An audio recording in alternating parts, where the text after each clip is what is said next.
Hello friends, welcome to more creative. दोस्तों नमस्कार, प्रणाम, अभिवादन स्वीकार करें। शुरू करते हैं आज की बड़ी खबरें। आज 26 अक्टूबर दिन गुरुवार है, वह हिंदी महीना अश्विन और शुक्ल पक्ष की द्वादशी है। तो चलिए शुरू करते हैं आज की बड़ी खबरें। यदि आपको खबरें पसंद आए तो वीडियो को लाइक जरूर करिएगा और आप हमें प्रदेश के किस जिले से देख रहे हैं कमेंट बॉक्स में जरूर बताइएगा। दोस्तों, बिजली कटने से परेशान किसानों ने अनोखा प्रदर्शन किया है। इस प्रकार के विरोध से किसानों का काम बन सकता है। दोस्तों, कर्नाटक के विजयपुरा में किसानों ने बिजली कटौती के खिलाफ एक असामान्य विरोध प्रदर्शन किया, जिसमें वे सरकारी बिजली कंपनी के कार्यालय में वे मगरमच्छ को ले गए। बताया जा रहा है कि किसानों को दिन में अपर्याप्त बिजली मिलने के कारण रात को खेतों में जाना पड़ता है, जिससे उन्हें जंगली जानवरों और सांपों का खतरा होता है। इसी के चलते किसानों ने बिजली कंपनी के ऑफिस में मगरमच्छ को ले गए और अपनी मांगों को लेकर विरोध प्रदर्शन किया।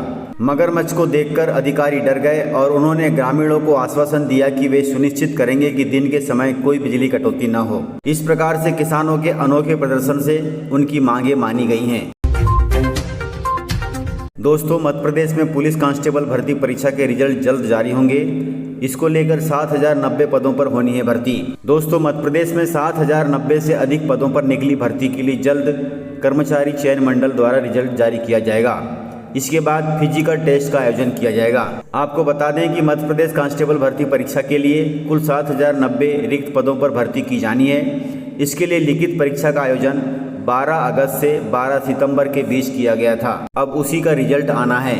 परीक्षा सुबह 9:30 बजे से लेकर के 11 बजे तक हुई थी। वहीं दूसरी पाली की परीक्षा 2:30 बजे से लेकर 4:30 बजे तक हुई थी। रिजल्ट आते ही दिसंबर महीने के बीच शारीरिक परीक्षा और मेडिकल टेस्ट का आयोजन किया जा सकता है। मीडिया रिपोर्ट्स की माने तो रिजल्ट की तैयारी पूरी कर ली गई है। वहीं रिजल्ट नवंबर के महीने में जारी हो सकता है। बताया जा रहा है कि 7090 पदों के लिए 8 लाख अभ्यर्थियों ने परीक्षा दी थी। रिजल्ट आने के बाद सिलेक्टेड परीक्षार्थियों को फिजिकल टेस्ट देना होगा, इसलिए आप सभी तैयारियां शुरू कर दें।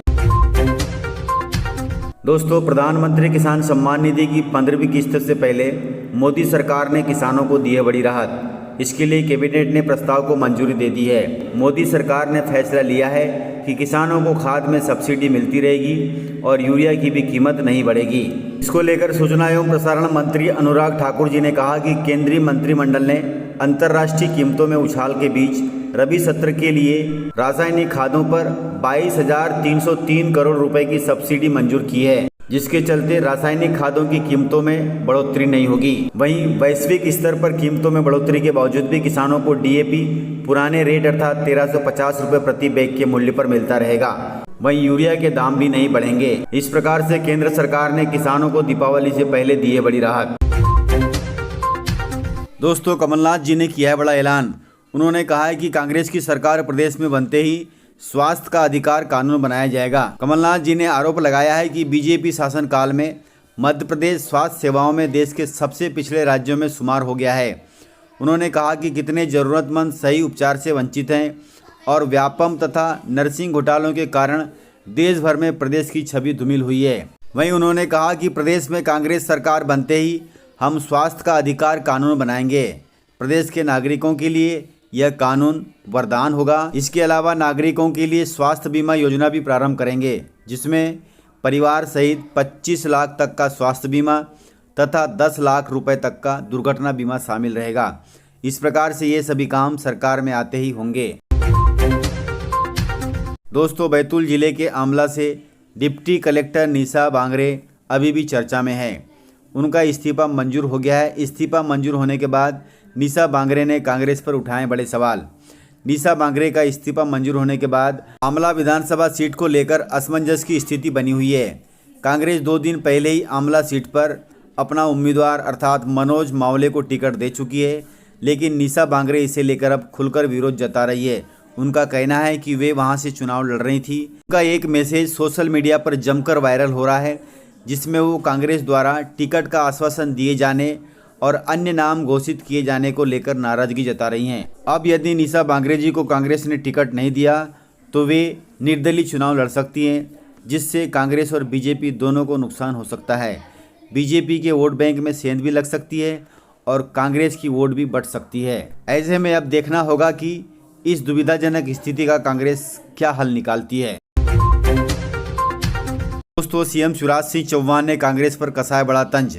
उन्होंने कहा है कि कपड़ा फाड़ कांग्रेस अब बन गई है टिकट बदल कांग्रेस। सीएम शिवराज सिंह चौहान ने कहा कि कांग्रेस अब टिकट बदल कांग्रेस हो गई है। दरअसल मध्य प्रदेश कांग्रेस ने 4 विधानसभा सीटों के लिए अपने उम्मीदवार बदल दिए, इसलिए अब सीएम शिवराज सिंह चौहान उन पर हमलावर हैं। आपको बता दें कि वे वही सीटें हैं जिन पर लगातार विरोध और अंतर्कलह हो रहा था। अब इसे लेकर सीएम शिवराज सिंह चौहान ने निशाना साधते हुए कहा कि कांग्रेस की हालत अजब गजब हो गई है और आगे क्या क्या होने वाला है यह भी देखते रहिएगा। इस प्रकार से सीएम शिवराज सिंह चौहान ने कांग्रेस पर कसा है तंज। दोस्तों, कक्षा 1 से 8वीं तक के स्कूली छात्रों के लिए महत्वपूर्ण सूचना है। मध्य प्रदेश के स्कूलों में अब तक बच्चों को शाला गणवेश उपलब्ध नहीं करवाए गए हैं।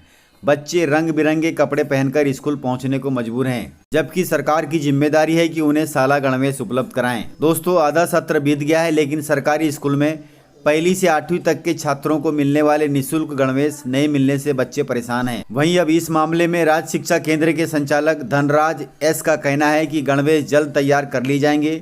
इस सत्र का गणवेश नवंबर के अंतिम या दिसंबर के पहले सप्ताह तक मिल जाएगा। वहीं अधिकारियों की माने तो नवंबर से दिसंबर महीने के बीच स्कूली बच्चों को शाला गणवेश दे दिया जाएगा। दोस्तों, मध्य प्रदेश विधानसभा चुनाव में असदुद्दीन ओवैसी की हो गई है एंट्री, जिससे बीजेपी और कांग्रेस की बढ़ गई है टेंशन। मध्य प्रदेश विधानसभा चुनाव में अब कुछ ही दिनों का समय बचा हुआ है। चुनाव में अब तक कांग्रेस और बीजेपी के बीच सीधा मुकाबला देखने को मिलता रहा है, लेकिन इन दोनों पार्टियों के अलावा आम आदमी पार्टी ने भी चुनाव में उतरकर टेंशन बढ़ा दी है। वहीं मध्य प्रदेश के चुनावी रण में अब कट्टरपंथी छवि के नेता असदुद्दीन ओवैसी की पार्टी AIMIM की भी एंट्री हो गई है। इस प्रकार से आम आदमी पार्टी हो या फिर असदुद्दीन ओवैसी हो, दोनों ही वोट काटेंगे और ज़्यादातर ये कांग्रेस की वोट ही काटेंगे, जिससे बीजेपी को फायदा मिलेगा।